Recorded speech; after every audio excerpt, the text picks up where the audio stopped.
बिस्मिल्लाहिर्रहमानिर्रहीम, अस्सलाम वालेकुम। आज का हमारा आर्टिकल है जी फ्रिक्शन। जहन में फ़ौरन से एक चीज़ हमारे आ जाती है कि हम जब भी कोई आर्टिकल पढ़ रहे होते हैं, आप बात करते हैं frictional forces, friction friction and friction. आप कई बार ये वर्ड अपने डिफरेंट आर्टिकल्स में इस्तेमाल करते हैं। बेसिकली क्या होता है जी, हम फिजिक्स में जितनी भी कैलकुलेशंस करते हैं वो सारी की सारी आइडियल सिचुएशंस के लिए करते हैं। हम कहते ही नहीं कि वहां पर फ्रिक्शन है या हम उसकी कोई ना कोई कैलकुलेशंस करेंगे, लेकिन है हकीकत में तो बिल्कुल वहां पर एग्जिस्ट करती है ना। फ्रिक्शन कभी खत्म नहीं कर सकते आप। तो आज हम पढ़ लेते हैं कि फ्रिक्शन क्या होती है, किस वजह से आती है, इसके क्या क्या एडवांटेजेस हैं, क्या क्या डिसएडवांटेजेस हैं, आप इसे कैसे कम कर सकते हैं। तो आज के आर्टिकल में हम फ्रिक्शन के बारे में पढ़ रहे होंगे। तो सबसे पहले हम देखते हैं जिसकी डेफिनेशन। तो डेफिनेशन क्या होगी, the force which opposes the motion of bodies.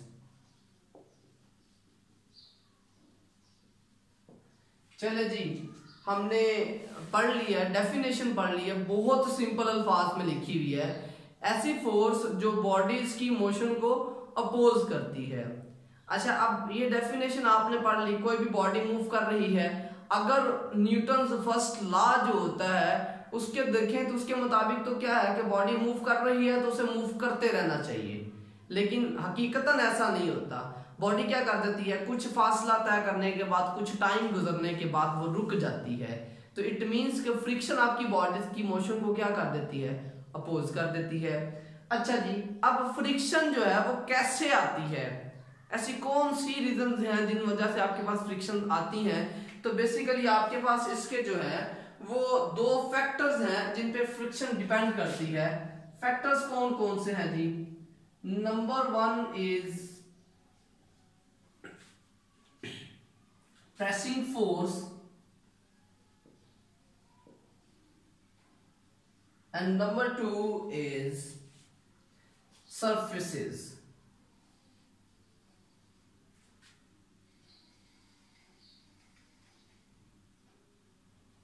अच्छा जी, मैंने दो फैक्टर्स लिखे हैं, दो पैरामीटर्स लिखे हैं जिन पैरामीटर्स के ऊपर आपकी जो फ्रिक्शन है वो डिपेंड करती है। वो कौन कौन से दो पैरामीटर्स हैं। Pressing force. अच्छा, प्रेसिंग फोर्स क्या चीज है, ये मेरे पास दो सरफेसेस हैं, मैं इसको आराम आराम से प्रेस कर रहा हूं, आप देखेंगे you can easily press it बहुत आराम से। लेकिन अगर मैं इसको थोड़ा सा दबा देता हूं, जब आप मैंने थोड़ा सा दबाया है, अब इसे मूव करवाने में मुझे प्रॉब्लम हो रही है। इट मीन्स कि अब प्रेसिंग फोर्स ज्यादा होगी है तो फ्रिक्शन भी क्या होगी, ज्यादा। तो आपके पास जो फ्रिक्शन है वो डिपेंड करती है प्रेसिंग फोर्स पे। अगर आपकी प्रेसिंग फोर्स ज्यादा है तो फ्रिक्शन भी ज्यादा होगी, अगर प्रेसिंग फोर्स आपकी कम है तो फ्रिक्शन भी कम होगी। सेकेंडली हम बात करते हैं surfaces. Basically this is nature of surface. अब देखें, मैंने इस व्हाइट बोर्ड के ऊपर हाथ रब किया है, इजीली कर रही है, प्लेन सरफेस है। लेकिन अगर मैं ईंटों की बनी हुई दीवार पे हाथ रब करूंगा तो मेरे लिए खतरा है, मेरा हाथ डैमेज हो सकता है, जख्मी हो सकता है। दोनों हाथों को आपस में रब करूंगा तो यहां पर फ्रिक्शन की कुछ वैल्यू और होगी। मट्टी के ऊपर हाथ रब करूंगा, फ्रिक्शन की वैल्यू कुछ और है। कंक्रीट के ऊपर रब करना, फ्रिक्शन की वैल्यू कुछ और है। It means nature of the surface जो होता है वो फ्रिक्शन की वैल्यू को डिफाइन करता है। अगर आपके पास ये nature of surface same surface हैं, अगर आप इसको डिस्कस नहीं करते तो हम फ्रिक्शन को डिफाइन ही नहीं कर पा रहे होते ना। तो सरफेस का नॉलेज होना ये हमारे लिए जरूरी है।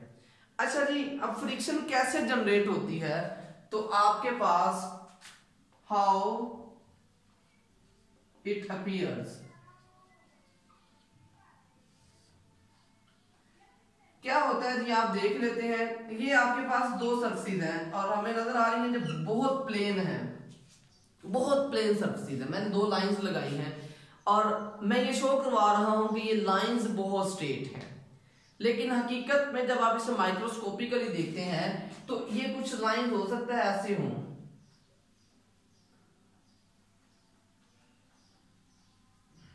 अब आपको ये जो वाइट ब्लैक लाइंस हैं और जो रेड लाइंस हैं, इन दोनों में डिफरेंस नजर आ रहा होगा।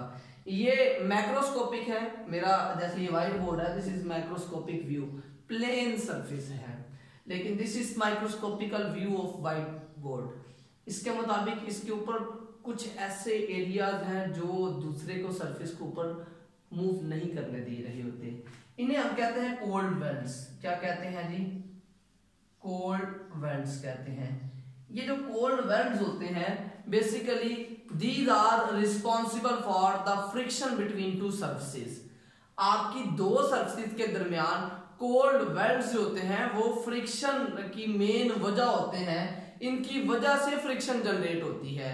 अब अगेन आपके कोल्ड वेंट्स सरफेस डिपेंडेंट होते हैं। कुछ सरफेसेस अच्छी होती, लाइक मेरा हाथ, इस पे कोल्ड वेंट्स ज्यादा होंगे because this one is not a flat surface. लेकिन ये जो व्हाइट बोर्ड है इसमें कोल्ड वेल्स कम होंगे, ये निस्बतन आपके पास क्या है, मेरे हाथ की निस्बत प्लेन सरफेस है। ठीक है। सेकेंडली अगर हम बात करते हैं, अगेन ये भी प्रेसिंग फोर्स पे डिपेंड करते हैं। अगर दो बॉडीज है, ये मेरे हाथ के ऊपर हाथ ही रब हो रहा है, आराम से रब करूंगा तो कोल्ड वेल्स दूसरे के साथ पैचअप नहीं करता। अगर वो पैचअप नहीं कर रहा तो इसका मतलब फोर्स ऑफ फ्रिक्शन कम है, कम मोशन आपकी अपोज हो रही है। लेकिन अगर ये दोनों आपस में पैचअप कर जाते हैं तो आपके पास प्रेसिंग फोर्स बढ़ाने से कोल्ड वेल्स आपस में मिल जाते हैं, तो इट मींस आपके पास फोर्स ऑफ फ्रिक्शन क्या होगी, ज्यादा होगी। इसके बाद हम बात करते हैं जी, आपके पास लिमिटिंग फोर्स ऑफ फ्रिक्शन क्या होती है। Limiting force of friction, limiting force of friction, limits आप वर्ड इस्तेमाल करते हैं कि लिमिट्स में रहना है। हम फ्रिक्शन की वैल्यू अपनी मर्जी से कंट्रोल कर सकते हैं, लेकिन उसकी कुछ ना कुछ लिमिट होगी। तो मैक्सिमम जो आपके पास वैल्यू होगी ना, जो आप अचीव कर सकते हैं मैक्सिमम फोर्स ऑफ फ्रिक्शन, उसको हम कहते हैं लिमिटिंग फोर्स ऑफ फ्रिक्शन। हम उससे ज्यादा नहीं कर सकते। मैक्सिमम वैल्यू जो होती है वो आपके पास क्या होती है, उससे लिमिटिंग फोर्स ऑफ फ्रिक्शन कहते हैं। ये बड़ी जरूरी है क्योंकि अगर आप फ्रिक्शन में मैक्सिमम फोर्स बढ़ा देंगे, बहुत ज्यादा चेंज लेके आएंगे, तो बहुत ज्यादा हीट जनरेट होगी जो कि आपकी सरफेस को डैमेज कर सकती है। इसकी एग्जांपल अगर मैं आपको बताऊं, गाड़ी की जब ब्रेक लगाई जाती है तो रोड और टायर के दरमियान एक पर्टिकुलर वैल्यू होती है जहां तक फ्रिक्शन आपकी बॉडी को रोक सकती है, टायर्स की मोशन को जैम कर सकती है। लेकिन जब आपकी फ्रिक्शन उस वैल्यू से बढ़ जाती है तो टायर स्किड कर जाता है। इट मींस कि अब आपकी फ्रिक्शन जो है वो अपनी मैक्सिमम वैल्यू को अप्रोच कर चुकी हुई है। अच्छा जी, इसके बाद आ जाता है जी कोएफिशिएंट ऑफ फ्रिक्शन।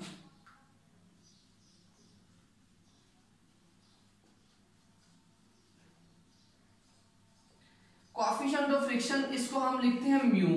ये रेशो होती है लिमिटिंग फोर्स ऑफ फ्रिक्शन और नॉर्मल रिएक्शंस की।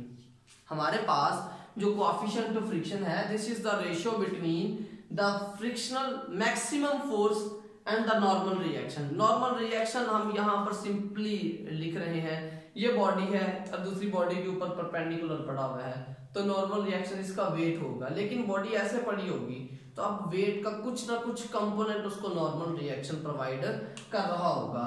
तो आपके पास जो वैल्यू आ जाती है फोर्स ऑफ फ्रिक्शन की, this is mu times R is a normal reaction. और अगर आपके पास परपेंडिकुलर हो तो वो नॉर्मल रिएक्शन हमें पता है mg के बराबर आ जाता है। ये हमारे पास जो वैल्यू आ जाती है, this is maximum force of friction, आप मेजर कर सकते हैं। म्यू की वैल्यू डिफरेंट सरफेसेस के लिए डिफरेंट है और वो आपको मिल जाती है और डिफरेंट बुक्स पे वो वैल्यूज लिखी हुई हैं, तो उसके बारे में हम लोग इंफॉर्मेशन ले सकते हैं। अच्छा जी, उसके बाद हम बात करते हैं फ्रिक्शन की कौन कौन सी टाइप्स हो सकती हैं। टाइप्स ऑफ फ्रिक्शन देख लेते हैं जी।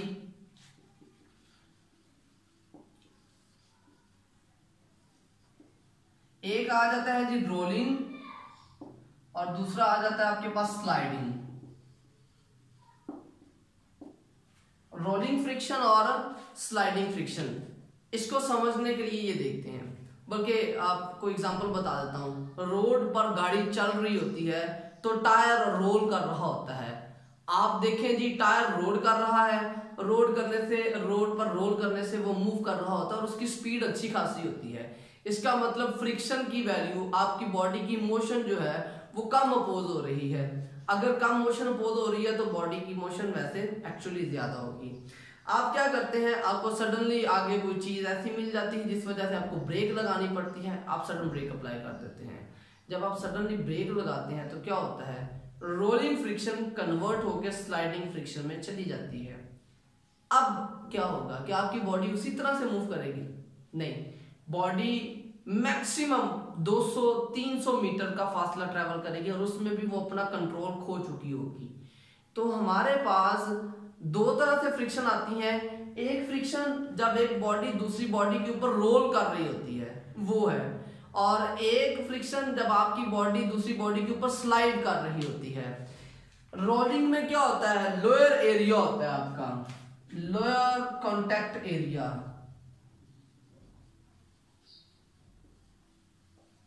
और इसमें क्या होता है जी, हायर कॉन्टैक्ट एरिया।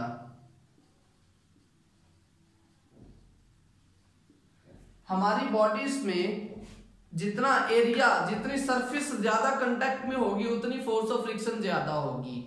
जितनी आपके पास सरफेस कम कांटेक्ट में होगी उतनी फोर्स ऑफ फ्रिक्शन भी कम होगी। रोलिंग में टायर का कुछ एरिया स्लाइड करता करता रोड के साथ कांटेक्ट में होता है तो फोर्स ऑफ फ्रिक्शन भी कम होती है। स्लाइडिंग में एक परमानेंट एरिया मुसलसल रोड के साथ कांटेक्ट में आ जाता है, फोर्स ऑफ फ्रिक्शन भी क्या कर जाती है, इंक्रीज कर जाती है। इट मींस के एरिया जो होता है वो डिपेंड करता है। इसी तरह इसकी एक बड़ी प्रैक्टिकल एप्लीकेशन है, हम मूविंग पार्ट्स होते हैं उनमें रोलिंग फ्रिक्शन यूज करते हैं, ना कि स्लाइडिंग। आप क्या करते हैं जी, मूविंग मशीनरी के अंदर बॉल बेयरिंग इस्तेमाल करते हैं या रोल बेयरिंग इस्तेमाल करते हैं। बॉल बेयरिंग क्या होते हैं, उनमें छोटे छोटे से बॉल्स लगे होते हैं, वो दोनों बॉल्स आपस में एक दूसरी सरफेस के ऊपर स्लाइड कर रहे होते हैं। तो ये आपके पास क्या आ जाता है, रोलिंग फ्रिक्शन। आप दो सरफेस, ये स्लाइडिंग है, मैं इस मार्कर को अंदर मूव कर रहा हूँ, दोनों सरफेस टच में है, these are the sliding frictions. तो रोलिंग और स्लाइडिंग फ्रिक्शंस जो है, these are the types of friction, और हम डिफरेंट सिचुएशंस में इनकी डिफरेंट वैल्यूज को यूज कर रहे होते हैं। जहां पर हमारा जो कंसर्न होगा उसके मुताबिक हम लोग सीख लेते हैं। अच्छा जी, आगे हम चलते हैं, हमें फ्रिक्शन का फायदा क्या है और इसका नुकसान क्या है। मैंने बोर्ड के ऊपर लिखा, बड़ा अच्छा लिखा, आप लोगों ने देखा, पढ़ा, सुना। जब तक इस मार्कर की टिप और इस बोर्ड की सरफेस के दरमियान फ्रिक्शन नहीं ना होगी, मैं लिख नहीं सकता। ठीक है, एडवांटेजेस की अगर हम बात करते हैं, नंबर 1 आ जाता है टू राइट। हमें लिखने के लिए फ्रिक्शन चाहिए। मैंने पहली प्रोडक्टिव बात की है आपके पास, आप चलना चाहते हैं जमीन के ऊपर, आप अगर आपकी जो शूज हैं उनके दरमियान और आपके फ्लोर के दरमियान फ्रिक्शन नहीं होगी तो आप नहीं चल सकते, आप वहीं पर मूव करते रहेंगे, स्लाइड करते रहेंगे। ठीक है, तो आपको चलने के लिए भी क्या करना पड़ेगा, फ्रिक्शन चाहिए। इसके लिए मैं आपको एक एग्जांपल भी बता देता हूँ। जॉगर्स शूज और ऑफिस शूज जो होते हैं उनमें उनके नीचे जो सरफेस होती है ना वो बहुत अहम रोल अदा कर रही होती हैं। आपके पास जो ऑफिस शूज होते हैं वो पहन के आप दौड़ नहीं सकते, भाग नहीं सकते, क्योंकि उनकी सरफेस के ऊपर ग्रिप कम होती है, उनकी फ्रिक्शन जो होती है वो कम होती है।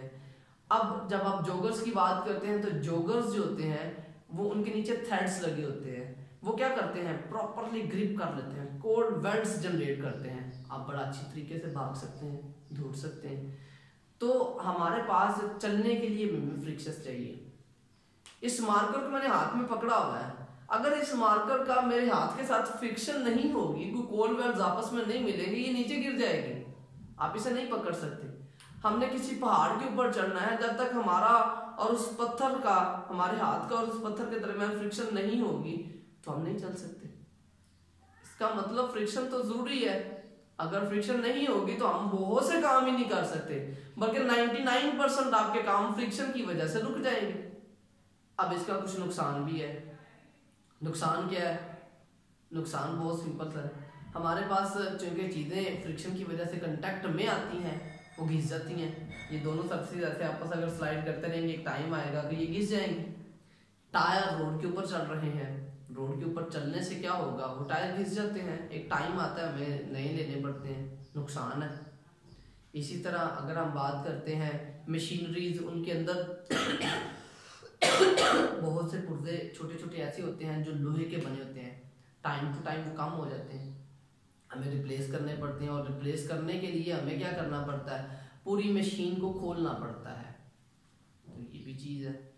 अच्छा, अब हर चीज़ का एडवांटेज और डिसएडवांटेज आपके साथ साथ है, लेकिन हम जहां पर हमें फ्रिक्शन की ज़रूरत नहीं है तो वहां पर हमें क्या करना चाहिए, फ्रिक्शन को कम करना चाहिए। मतलब मैं चाहता हूं कि मेरी मशीन्स के जो अंदर मैंने लगाए हुए हैं छोटे छोटे से पुर्जे, वो जल्दी ना घिसें, वो कम ना हो, मुझे जल्दी मशीन ना खोलनी पड़े, तो मुझे क्या करना चाहिए? इट्स वेरी सिंपल, मुझे वहां पर जो फ्रिक्शन को कम कर देना चाहिए। तो हम यहां पर पढ़ लेते हैं जी, मेथड टू रिड्यूस फ्रिक्शन।